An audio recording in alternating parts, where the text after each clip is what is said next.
believes in sponsorship. A sponsor is a person you can walk with through 12 steps outlined in what that goals and limits. Well, anyone who is working hours of the 12 steps and is being sponsored, please raise your hand. And is there anyone here tonight that would like someone to talk to after the meeting for any reason? Service is a secret. Labor Day Group meets on the second Saturday of every month, following the regularly scheduled meeting. All are welcome to attend. If you are a member, please raise your hand. If you don't know what a group is and have questions, or if you would like to get involved in group level service, please see one of these people after the meeting.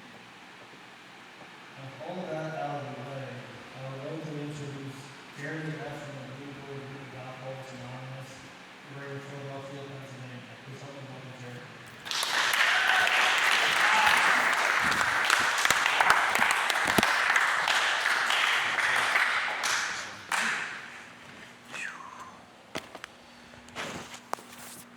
Hello everyone, my name is Jeremy Farson and I am an alcoholic. So I brought this up because this shouldn't exist, right? So what I know for a fact is there's a bunch of really cool AA history. I point that out because my history is pretty much the same thing. I shouldn't be here either. This thing, they tried. Every time they got close to a little bit of money, somebody shut the door, told them, listen, you don't need money. You've got good intentions. Go with it. And I say that because if this program operated out of good intentions, none of us would be here. I was taught under the L, where it's a living hell, that this program doesn't run off good intentions. It doesn't run off psychology. It doesn't run off the things I remember. It doesn't run off alcoholics remembering not to drink, which is actually a contradiction to the first step, which makes it impossible to not to drink, because that's what this says.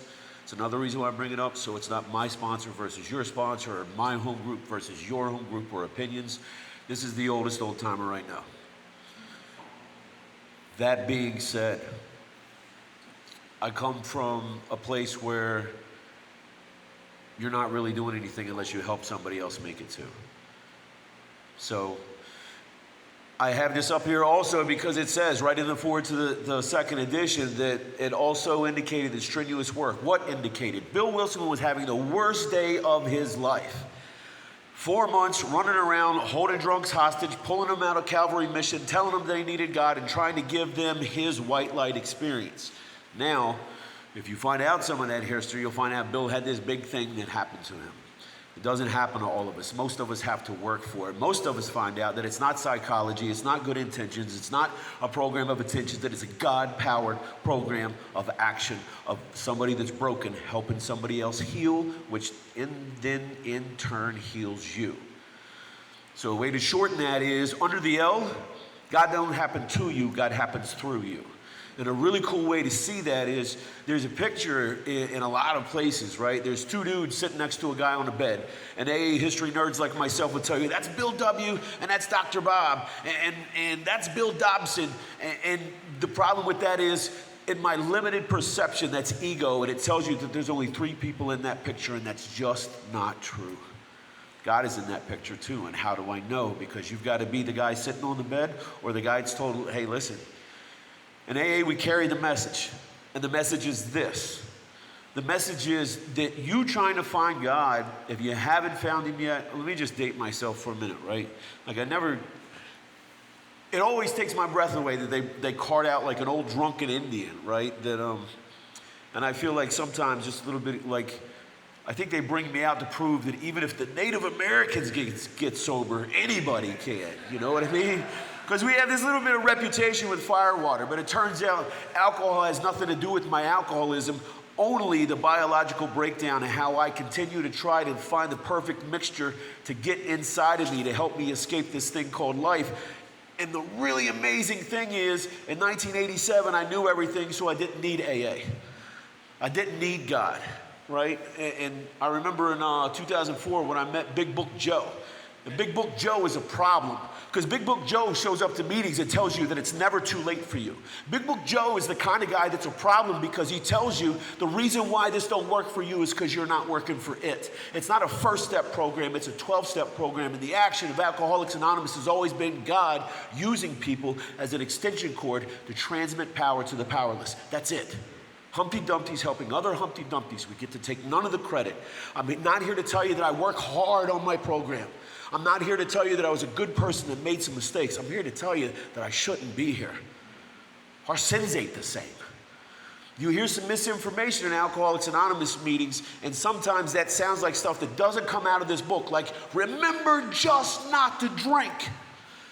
But if you're an alcoholic, the problem with that is the most dangerous part of this disease is the mental part, which means usually the ego shows up and tells you you have a choice of what you do and what you don't do. And I say that not to hurt anybody in this room, but to remind you why the people that you know aren't staying sober. The reason why they're not staying sober in between meetings is because there's not enough power in there. The Alcoholics Anonymous program was started by a dude with 4 months who had a bad case of sobriety. He's running around preaching people, telling them that they needed God. And that's not what I'm here to tell you. What I'm here to tell you is I need God like I need oxygen. My sponsor taught me back in 2004, looking for God is like looking for oxygen. And the reason why I couldn't breathe is because I was holding my breath like a child, mad at God for what other people had done. Your story might not be like my story. I'm a little res kid that was like taken out and like dropped off. You know what I mean? Like they do in movies or whatever. Disney makes it cute though. There's like a dog and he survives and he finds a cat and they make friends. That's not my story. My story is the same as anybody else's. As soon as I was old enough to remember, I formulated this thing I'll call a victim card. And the problem with that is Big Book Joe says that victims don't recover. But I say to Joe and other people that say, let's make a meeting, or God loves you, I say what I'm supposed to say. And I say, screw you, get out of my face, or I'm going to hurt you. Not because I'm tough, because I'm afraid, because the life I live, God ain't coming for me. I have lived in a dishonorable way. I'm not a good guy that made mistakes. The problem with soldiers from the streets is we have the same issues that veterans have, whether you're a soldier overseas or you're a soldier from the streets. When things get rough, you get rougher. And somewhere in there, you lose your humanity and you forget how to be a human being. And then you do these things when you're drinking that you ordinarily wouldn't do if you weren't drinking. And then when you're not drinking, you just can't get enough booze in you to help you to forget who you are and what you've done. Now, I don't want to tell anybody here who thinks you're better than me. Well, I never carried a gun. Listen, alcoholism will still get you because shame is the same. Whether you discharge a firearm at somebody or whether you peed your pants at your niece's recital because you were drunk. Shame will get you either way. It doesn't matter. Don't compare yourself to me. I'm here as a testimony to one thing and one thing only, that I don't work a program. God uses me. In spite of me.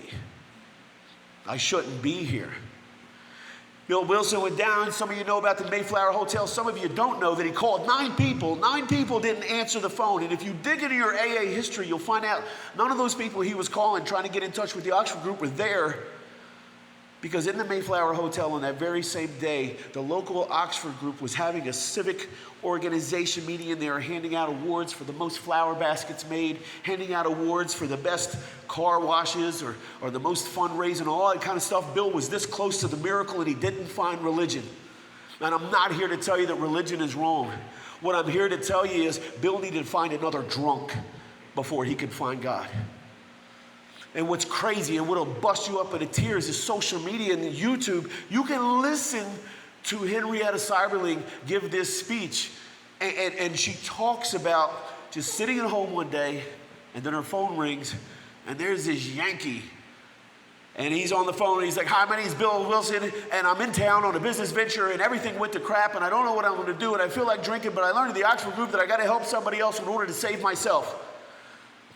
And this lady who is living in Ohio, Bill, all the way from New York, never met each other. This lady says,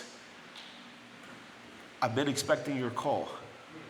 Now, if you're a real gangster like I am, which means that you're a coward that hides behind a pistol instead of being an actual man of God, what you would do even years later when you hear that is you just drop to your knees and the tears start falling from your eyes because it's like, wow. You find the AA history, and what you'll find out is Henrietta Seiberling, she had this really good friend. Her friend's name was Annie. And Annie's husband had this little problem. Maybe you know Annie. Annie's this really sweet guy named Bobby. But Bobby drinks a little bit too much. Henrietta and Ann Smith had been praying for an answer to the God that they believed in so that Bob could get better. Her answering that phone, I don't know about you, but if somebody calls me saying, listen, I'm from another state. I know you don't know me, but I need to help somebody in order to save myself. And only a woman in faith could say, I've been expecting your call. What's so funny is how easy it is to try to take God out of the equation and say, you just got to make your meetings. You just got to remember not to drink.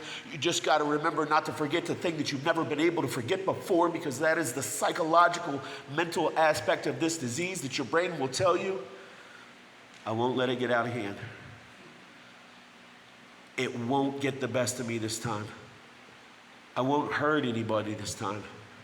And I can only say that because south and north in the Mason-Dixon line, everywhere I went, I knew I didn't have a drinking problem, because every time I would start over in another state, I would swear off drinking forever. And I was good at stopping drinking.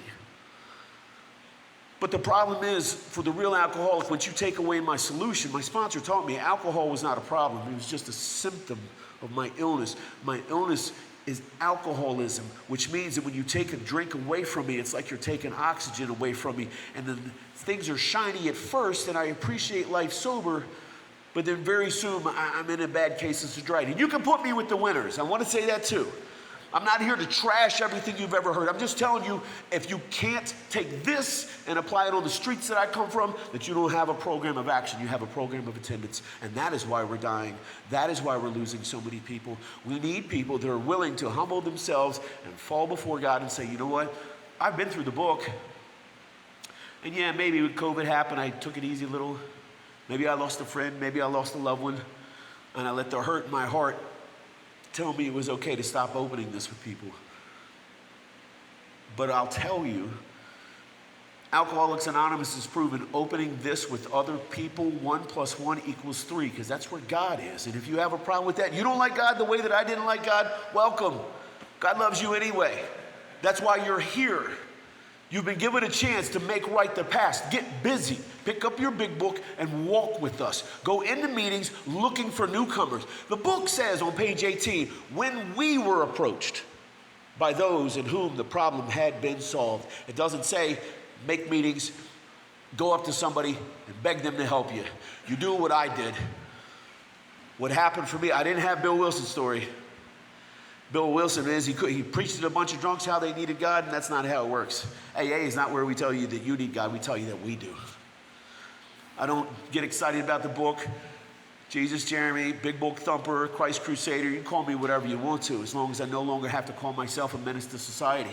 I don't have to apologize for my God. As a former atheist, let me back up. Bill, the tire company presidency, fell out from underneath him. He was sitting on a drink. Thankfully, he didn't find the Oxford group that was in the very same hotel that he was in that night. Called 9 different people. Finally gets a hold of Walter Tonks. Walter Tonks gives him Henrietta Seiberling's number. Henrietta Seiberling gets him in touch with Dr. Bob. Bill and Bob are hanging out. They have dinner. It's not the same day, but it's close. And what winds up happening is Bill and Bob are sitting there, and then dinner's over, and Bill and Bob go to talk in the study, and Dr. Bob's like, yo, young buck, I appreciate you coming all the way out here trying to help me, but please don't lecture me about my drinking. Please don't talk to me about my potential. Please don't tell me all the things that I'm wasting and that I'm losing, because I'm tired of people talking to me about my drinking. And Bill W. says, yo, OG, fall back, small back. I ain't here for you. I'm here for me. I'm here for me, because when I tell you that in spite of the potential that I had, Bill's problem is the same as mine. I used to think like, 1987, man, come on, man, old white boy, he's like a stockbroker or something. He don't know nothing about the streets I'm from, right? If you did college and a law course, come on. I didn't even finish school. I got my education on the streets like most people. That's how I learned how to do math. Use your imagination. Singleness of purpose, though. I love Alcoholics Anonymous, and I'm not saying I'm anti anything else. What I'm saying is when I come into an Alcoholics Anonymous meeting, I keep the subject on alcohol, not because World Services says so, but because God forbid I ever carry a message from this podium, from my ego, that makes an alcoholic who walks through that door feel like he can't relate. Who the hell do I think I am? So what winds up happening? Bill and Bob set to work frantically, immediately. So what sounds to you probably stupid is the fact that it took me a little while. 1987, I did not come to AA looking for change. What happened in 2004 in 7 states, 8 states later, running for me, pretending that I wasn't guilty of the things that I had done, knowing that there would be no spirit horse coming for me. Not the way that I live. I wasn't a soldier in Iraq. I wasn't trying to keep my brothers and sisters alive. We're fighting over street corners and throwing bullets over attitude. That's what scumbags do. Little boys pretending to be men. And 2004, my job hired this guy, right? I got this gig, I had this job, and my job had the audacity to hire this dude from recovery who shows off by showing up every day for work. And we don't do that. We know that we're the best employee, which is why we're selectively. Now, I want to be there Monday, but the problem is Monday's right after Sunday, and you don't understand. I'm not drinking Monday morning because I think it's a party. Thank you, people who say you got to admit the party's over. It ain't a party. I'm drinking for the same thing that brings everybody else in. I'm drinking to cover the pain, and it's not working. Being sober, making meetings with people that are comfortable in the skin and God-reliant, talking about sponsoring people in service, the miracles in service. I can't deal with that because when you have potential, you've been told your whole life you got potential. I learned from Kevin Akins, this big black boy was a friend of mine. And he was like, yo, cuz, check this out, Pocahontas. All that means is you ain't never done nothing. Everybody keep telling you got potential, that means you never done nothing. But let me back up for a minute. So I did what anybody else would do when you meet somebody like that. You know, they have the audacity on the roof, and we're roofing, and we're working, whatever, and this dude wants to come over and tell me, like, we should go to a meeting together, and I do what any self-respecting alcoholic would do. I say, get away from me, because our sins ain't the same. I'm not going to AA. What are these people smiling? Want to be friendly? Like, what do they want from me? How are you? Where are you from? Where are you from? Because I hate being sober. I hate attending a meeting. Don't act like a newcomer is supposed to come here feeling socially free, like a butterfly. Alcoholism is a terrible place to be, especially untreated alcoholism. And you don't have to be a newcomer, you can be an old timer. But if your book ain't open, the chances are your heart ain't either, which means that your head's in overdrive. And then hamster on the wheel doesn't care how long you've been sober. Doesn't care how many meetings you've been to. Doesn't care how many coins you get from this fellowship, key tags from other fellowship. There's not enough power in those things. They're things. They're nice. We like them. They're cool. What's really awesome is when you get to give one of those coins to one of your babies. And I'll call them babies because we're supposed to love them. Not talk down to them. Not come mow my lawn for a month to get some humility for free. What is that garbage? AA has always been in the business of God-reliant leaders building leaders, not followers. My estimation, there's 2 types of people in Alcoholics Anonymous. There's the lighthouses, the people that say, come here. We know that it sucks out there. If it gets rough, swim to shore. Come here. We'll love you. Have some coffee. Sit down. We want you here. And if you mess up and drink, come here and sit down in the front row. So we don't have to worry about what happens to you out there when you're drinking. The psychic changes of Alcoholics Anonymous is me stopping trying to keep myself sober, realizing I suck at it. And going through the first 11 steps as a job orientation program, very simply, so I can take the job. And what is the job? The job is, it takes one to know one. Can I read you this book? Could I have the privilege and honor of sitting down with you and trying to recreate what Big Book Joe did with me, weirdo? Some of you don't look like you're old enough, but there was this movie back in the 80s. It was called E.T., right? And there's this like alien and this little boy, right? And the little boy tries to get the alien to come into the house, and he leaves these little candy things, right? Big Book Joe, knowing I was full of pain, did that shit with Newports. It was like, come here, little boy, let's smoke a cigarette, let's get in my car, let's read this book. Come here, little boy, let's get in my car, let's read this book. And I'm like, Joe, I don't understand. He said, it doesn't matter. Doesn't matter. You're not going to understand until you start to give it away, kid. And I'm like, that's stupid. How can I give something away that I don't have? It just doesn't make any sense. The good news is I was taught a 1930s program of action. If you're hurting, guess what? The book says he suddenly realized that in order to save himself, he must carry his message to another alcoholic. Carry the message, not the mess. So what that means is the very same streets that I was running around, I want to tell you, if you've ever done anything horrible, you are not beyond grace. But God loves you, and it doesn't matter how despicable you thought you were. I shouldn't be here. This is not off of merit. It's not that I worked hard. It's not that I deserved a second chance. And I never understand why I get asked to come out to AA and speak. Because I'm just trash from the streets that was stripped. My sponsor stole from me. That's what you're supposed to do in AA. I figured out what they want from you. How are you? Get a coin, get some coffee. You want a cigarette? I know what they want from you. They want the same thing Big Book Joe stole from me. They want your pain. Because it takes one to know one. It is the pain of our suffering and the joy of our recovery. We want you to win. But there's not enough power between the two of us. I told my sponsor I was an atheist and it wasn't going to work for me. I did what most of you did. I didn't go to a meeting. I didn't go to rehab. I didn't have that kind of courage. I went to that dude's recovery house and banged on his door because I was going to pistol whip him and then finish it. Because I used to think I hated him. Big Book Joe taught me I was jealous of the hope and the faith that he had. But when your ego becomes too poison, it's so funny that the ego tells you, I don't need nobody. And then later on, you're like, everybody get out of my face. Leave me alone, stay on my back. And then like 5 minutes later, you'll be like, nobody ever cares about me. They don't even. Nobody bothered me at 4318 Frankfurt Ave, Philadelphia, PA 19124 on the second floor, right? That's what we do. And then when they do leave you alone, we don't understand that is just the disease trying to protect itself. Prevent discovery, and it can thrive and multiply. And I'm not here to tell you that I heard something spiritual, or I remembered something from 1987, or I had a moment of clarity. That's not my story. I banged on that door, and I was going to hurt Jimmy Connor. And he opened the door, and he stuck me. Like, I know what to do if you pull up and you jump out the car and two of you got bats.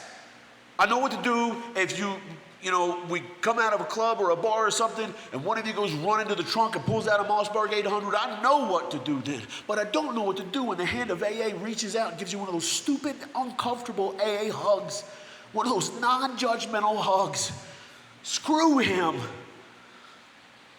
Are you ready? You want to give God a chance? It's like you're not saying anything. I can't say nothing because I knew in that moment, if I opened my mouth, I was just going to start bawling like a baby. And I'm too tough to cry in front of anybody. They suckered me in. And then too many people showed up. Give yourself a chance. Try the steps. God loves you. Glad you're here. And I got to get out of there once you start talking about God love me, because God don't love me. God couldn't love me. I don't love myself, so how could anybody else? So I asked to use the bathroom, and I told you I was a coward. I went in that bathroom and I took the bread out of my back and I set it on the sink. And I'm trying to decide, what do I do here, man? How am I here again? How many times is this going to happen? Like, I'm smarter than my life looks like. I don't ask nobody for help because I'm more worried about what I look like than what I live life. And I don't understand at that time that that's untreated alcoholism. I'm too tough to ask for help. I'm too tough to bend my knee to God because forget God. And the truth is, I was just afraid if he's watching, I'm in trouble. I've broken the laws of man, broken the laws of God. The spirit horse ain't coming for me, so I don't want to die. I'll just have to wander the chasm forever, but I feel like I'm wandering on this side of the veil as well. I don't want to die. I don't want to live. Like, what do? I switch off to safety, because that's what cowards do. I would rather take the safety off of Beretta than ask one of those dudes to help me.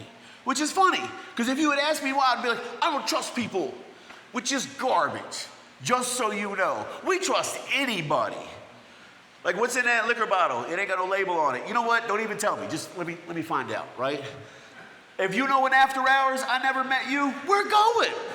Trust is not an issue unless it's convenient to prevent my disease from being discovered. I'll give you my daughter. I'll give you the father that my daughter needs. I trust you with that. I trust you with my life, with the mixed strength that you're giving me. I don't know if something's in it or not, but I'll take it. But then when I'm on death's door, my disease kicks in and says, don't trust any of them. They're all doing better than you, so that's suspect. And I just want to say, like, that's normal. If you're a big book thumper, if you're a God guy, if you're a God girl, newcomers supposed to hate you. Supposed to. Prove them wrong. They're supposed to hate you, and the reason being is because they can't understand, like I couldn't understand for decades, how to get from this side of the fence where I'm always trying so hard, I'm not going to do it again.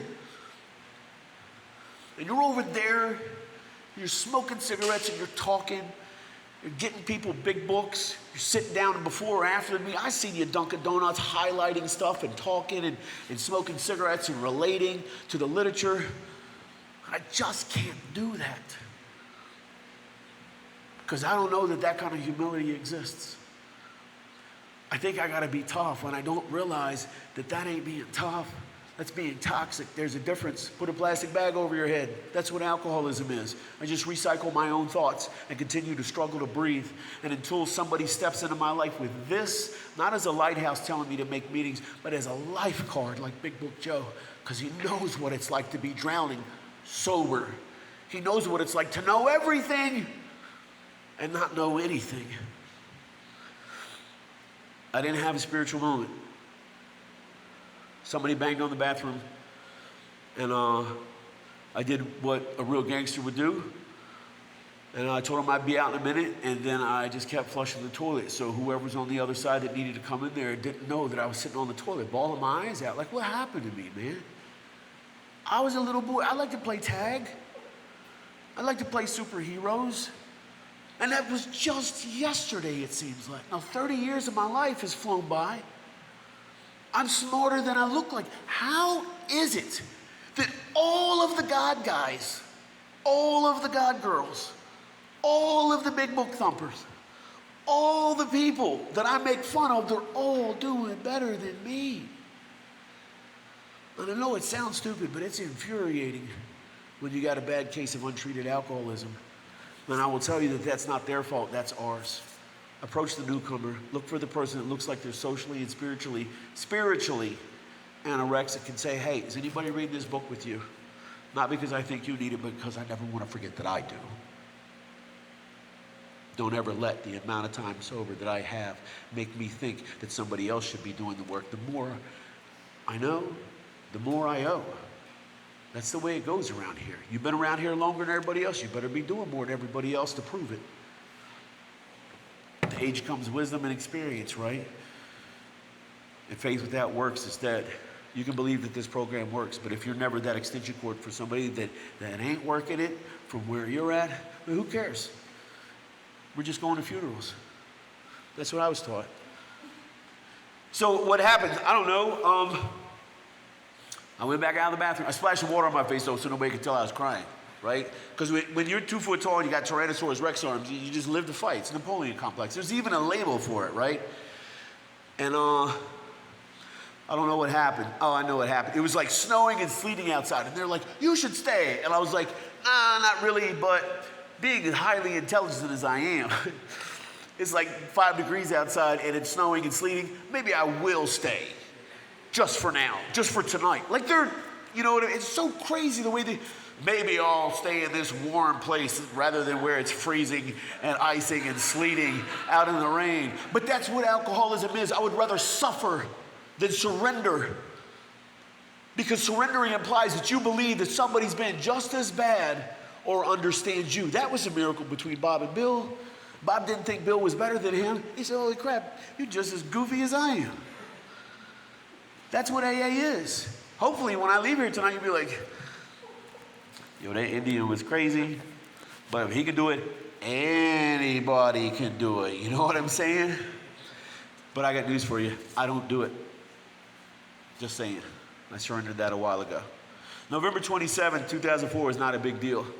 November 30th, 2004 is the day that I was so grateful of 3 days of going back and forth to meetings where I'm making fun of Big Book Joe. He wants to be a messenger of God. He wants to help drunks. And I'm thinking deeply intellectual stuff, like if I get up and smack this OG with the chair in the face, is he still gonna wanna help me? Because all I know how to do as part of my alcoholism is just be critical. I can't understand why you wanna help people.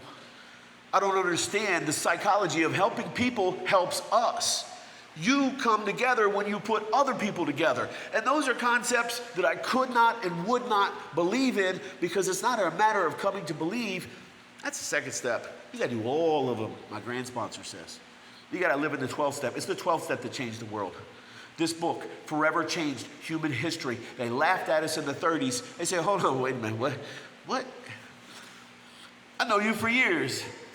You mean that drunk girl used to get thrown out of the what you call it, the pool hole? That drunk girl, she helped you get like this. That don't make no sense. And we always say the same thing. Thank you is really great. It's not supposed to make sense. It's supposed to make a difference. That's what Alcoholics Anonymous is. That's what I know. So I may or may not have got into a little verbal altercation 3 days sober because I'm making fun of Big Book Joe. I'm sitting on a recovery house couch, because you know when you got 3 days sober, you pretty much know everything, right? I don't even have my own room. I'm on a couch with a sheet and a pillow, right? And I'm arguing with these dudes that there is no God, and Big Book Joe's a nerd, and it's a cult, and they want you to drink the Kool-Aid, man. And this big boy, Joe Salmon, this big tall white boy, he's like big as Mount Rushmore or something, and he got in my face, and again, I don't think I'm tough. I mean, I know that I'm kind of tough, right? Because up and down the Eastern Seaboard, I've been in so many fights. And any dude that ever got out of line with me, I always checked his ego and smashed his knuckles bloody with my face to show him that I'm not afraid of anybody. You know what I mean? I'll take a beating, because I can take a beating. And I don't understand, that's my alcoholism. I'd rather take a beating and stay in the dark than ask somebody to show me the light. Because I think it's about my power. So I think it's impossible. When I'm ready, then I'll do it. Impossible. You ain't never gonna be ready for a miracle. Ever. The miracle is Humpty Dumpty's helping other Humpty Dumptys, taking zero credit. You ever meet anybody that says that I sponsored them or I helped them? They're lying. All I ever did was do the same thing Big Book Joe did with me, read me this book. And I had no idea what he was doing. I can tell you that I almost got thrown out of a recovery house for stretching that big white dude's neck out for him and loosening his teeth. Because that's all I knew how to do. Fight or flight. And I got short legs, so I ain't running nowhere. So just throw knuckles, right? Because that's all I know how to do. I don't know how to surrender. And they were going to throw me out of there. And fortunately, guess who walked in? No, you God people were like, that's not a coincidence. At the time, for me, here comes Big Book Joe to meet up with the sponsee. Now, what I didn't tell you is I've been making fun of Joe and Dante. Dante's a young Italian boy living upstairs in the second floor. I've been making fun of them cats for 3 days. Because each day, Joe comes over with one of these tucked under his arm. Dante! Dante comes running down the steps. And screw Dante. Dante been there like 2 weeks longer than me, and that dude's feet ain't even touching the ground. Like, what is he so happy for? I hate that dude. No wonder I'm character assassinating him. Because him and Joe are doing something in the back with their books, and I'm trying to make it ugly or sexual or funny or whatever, and getting other people to feed into my jailhouse mentality bull crap. And then Joe comes walking in right when they're ready to throw me out. And I'm like, what a coincidence, right? What if I asked Big Book Joe to sponsor me? Can I stay? And the guy was like, they've been witnessing me 3 days. Jailhouse mentality. Negative Nancy, negative by nature, that's part of our alcoholism, right? Trying to make fun of power that I didn't understand because honestly I was jealous and too much of a coward to ask for help. And Kev Aiken said, if Joe agrees to sponsor you, you can stay. So, what do you do in a situation like that? Obviously, if you're in my shoes, you go to the bathroom, you splash water on your face, try to get ready, and practice in the mirror the way to look cool and tough at the same time so Joe don't think I'm a chump. Because I know I got about half an hour. Him and Dante, they read the book. Like I told you, they've been there. Joe's serious about helping newcomers. I, at the time, think it's hysterical, but I want to make sure, because see, I don't ask nobody for help. And if I ask him for help and he says no, I'm going to crack him in the jaw. And I don't want his help. But whatever he's given to Dante, when they open this book, I want to feel the way that Dante looks. Because Joe got 18 months. Dante got like 2 weeks more than me. And Dante's feet ain't touching the ground. Every time when Joe leaves, Dante's like, thank you, Joe. And Joe's like, no, thank you. And I'm like, these guys are idiots. Thank you, no thank you, no thank you, no thank you. And I say that because I wanted what Dante had. 18 months, I can't do that. But 2 weeks? I read this. I was drinking, but I read it. I read it in jail before they give you the soft cover. If you have a Napoleon complex, you get 23 hours down because you don't play well with others. Then you get 1 hour out for rec. And by law, but then sometimes they cut it down to half an hour. See, they only, never mind, just saying. So I do what only a real gangster can do. I step outside and I say, I wait, right till he's ready to get in the door, right? He's got his keys in his hand, he opens the door, he pulls it up, and I wait till he's right about here. I say, yo, OG. He's like, yeah. I was like, no, remember, I practice how to be tough. I ain't afraid of nothing. Never been afraid of anything. And I wanted to ask him, I was going to say something like, yo, OG, you got to help me, man, because if you don't, it's going to be something right here. And I said, I just started bawling. And told him I was an animal and I didn't want to be no more. And I told him if he didn't help me, I was going to go out back behind that recovery house and get that Beretta that I had tucked underneath the weight bench under a piece of wood, and I was going to make bad things happen.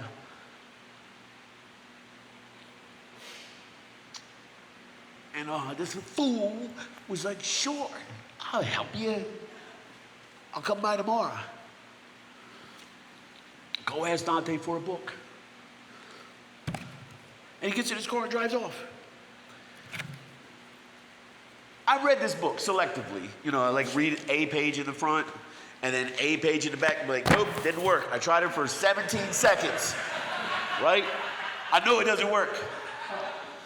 So I go up to Dante's room and I'm like, yo, homie, let me get a book from you because like Joe or whatever. And Dante opens up his drawer and he's got all these big books in there. Dante got a job. Some guys in recovery house don't. Dante had a job. His whole top drawer is loaded with big books. And he gives me one of those stupid, non-judgmental AA hugs. It tells me, welcome to the family. Like, what does that even mean? I'm not welcome nowhere. I don't have no family. Screw you, get off of me. But what I said was, thank you. And then I went down and I showed Kev. It's like, got a book. Dante, my sponsor, brother, he like a winner, whatever. Big Book Joe is now my sponsor, so we good now, right, fam? He's like, yeah, you're good. So the next day, what time is it? Because this is crazy, right? The next day, Joe shows up at the house. He's got Big Book tucked under his arm. He says, you ready? And I say, yo, fam, that was yesterday. I was in trouble. We good today. Not understanding anything about alcoholism. In the last 222, 23, somewhere around there, people that I've opened this book with. See, November 30th is the greatest day of my life. November 27th is a sober date, but November 30th was a freedom date that enough things lined up from the God that I didn't believe in, who set me up to go to work for him. Not to believe in him, but to go to work for him, because there's a difference. The job benefits are absolutely amazing. The book says, working with one alcoholic, strenuous work, which means step work, which means caring, which means sharing, which means answering the phone, which means calling and checking on them because they don't want to call us. I like calling new people. I'm like, how you doing? They're like, what do you want? You know, I'm like, what'd you eat for breakfast? And can we read this book? Well, I just wanted to talk about some things. No, I'm not qualified to do anything except for read you this book. You and God are going to become friends, and then you're going to join me, and we're going to go to work for him as lifeguards. Well, I tried to help people. This is the life preserver. We don't save anybody. Our only aim is to be helpful. But anybody who knows what it's like to drown should be out actively looking for other people that are drowning. You'll see them all the time. They're the people that don't want to be at AA. Don't blame them. You can't comprehend a miracle before it hits you. So what happened? I don't know. Big Book Joe, 6 days sober. I'm dropping a fifth step, 24 days sober. He opens his door, hands me the book, and says, that's Kensington, that's Frankfurt, go get him. And I did what only a real gangster could do. It'd be like, Joe, you remember when we got to the ninth step when I told you might as well help somebody else? Because I can't make that stuff right. Like, I don't even know who fell down. Half the time I was drunk. All I know is they're throwing bullets at me, I'm throwing bullets at them. Survival of the fittest. Live by the sword, die by the sword, man. Like, I can't make that right. I can't do what you're asking me to do. Luckily, Joe's a big book thumper. He's like, some people cannot be seen. We send them an honest letter. And I still had to make amends to people that I didn't know, right? Because it turns out the shame will destroy you. It's not an 8.5 step program, Joe Hawk says. I love those big book breakdowns too. But the 12th step is what you don't ever get to tell somebody it's going to be okay unless you've gone through the job orientation. The first 11 steps are just for the sole purpose of getting my ego small enough to be able to slide behind the cracks of the walls that alcoholics build. I know, because that's what Joey did to me. And I didn't even know what he's doing. I thought he's reading me the book. You should have seen me the first time. He jumped out of his car. He kneels down by his car. He's like, all right, we're going to say third step. And I'm like, yo, fam, we ain't holding hands, bro. And there's cats that are afraid of me 2 blocks over. Do you really want me to do this with you? Joey looked me dead in my face and said, but I don't want you to do this. I need you to do this. Because one alcoholic, strenuous work with another leads to permanent recovery. That's what the book says. And I want this to be forever. So you don't have to do it, but I need you to do it with me. I got a life that I don't deserve. And I prove it to God, and I'm grateful by trying to make payments for guys like you so I don't look like you or feel like you. And I was like, that's cool, but I think he just insulted me at the same time. You know what I'm saying? Like, what was he saying? And so I turned around and I handed him back the book. And I was like, Joe, I appreciate it, man, but like, I told you before, fam, I'm tired of hurting people. I ain't taking nobody's life into my hands. I'm done with that, man. I want to be new. And I don't want to be responsible for anybody's life. I don't want to kill somebody. And you know how big book thumpers are. They're all God-reliant. They're like, yo, look here, Geronimo. Just read him the book. AA has always worked by alcoholics carrying the message. It's never been the messenger, dummy. You stay out of it. It has nothing to do with you. You read them the book, you introduce them to the steps, you impress upon them that they must do likewise with still others, and all of human history is changed. And the way that God has changed it is using nobodies to help other people believe that they could be somebody. Pick up your book and carry the message, or you're next. So that kind of scared me, right? So I'm like, all right, give me that book. And I did what you're not supposed to do, depending on who you hear it from. If you listen to psychology and people that think it's a program of action, I went to Needle Park. I went to Romworth Park. I went back into the hood. I went back to Fifth and Wing of Hockey. I'm down around and trying to talk to people that used to be associated to me, because the guys that are carrying their guns are hurting just as bad as I am. And I know, because I used to be right there with them. And people say, like, what are you doing down there? You gotta stay away from people, places, and things. You gotta avoid that. Don't you know what's gonna happen? You hang out at a barbershop, you get a haircut. And I say the same thing that I was taught to say. My life is none of my business. If one drink is too many and 1,000 never enough, then wouldn't it make sense that even trying to help one drunk, I can't do that. It's going to take God. One drunk is too many for me to help. But if I can try 1,000, 1,000 isn't going to be enough, because I don't know about you, but I owe. What do we do during COVID when everything shuts down? People with time start falling. We run into recovery houses with big books. And we run in there with a little sack of books. They try to help people take the smoke and mirrors out and tell them, hey, listen, we're not here to try to make you walk on water or anything. We're just looking for troops. We are fighting a very real war about God reliance versus meeting attendance. The good news is we don't have to fight too hard. I find for people that are like, well, you know, a lot of people, hey, listen, good. We need lighthouses. If you're a lifeguard, work harder. Don't tell me what they're doing. The inventory was ours, not the other man's, is what my book says. So let people spread misinformation. Your job is to get out and spread hope.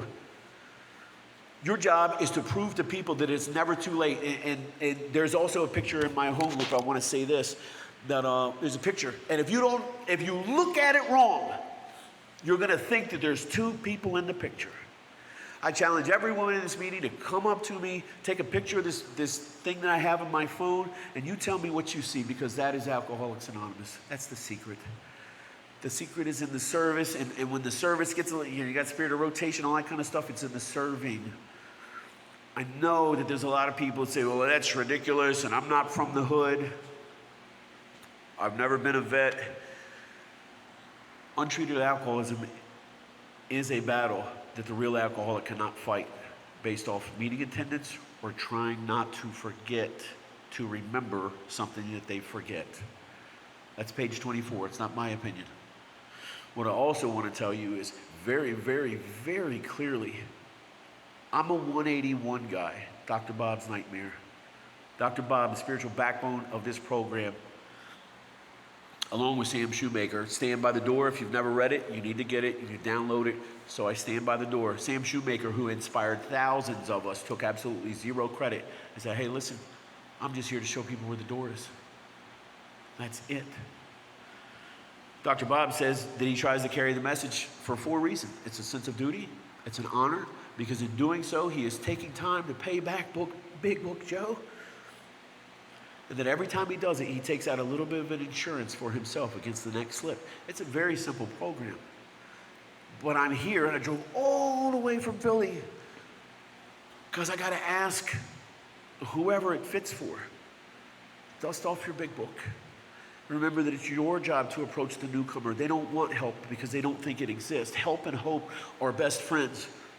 And for the newcomer that's struggling, or the person with time that lost a child or a loved one, I get that. My oldest daughter put me through 7 years of getting the opportunity to use my third step prayer to turn her over to a power greater than myself.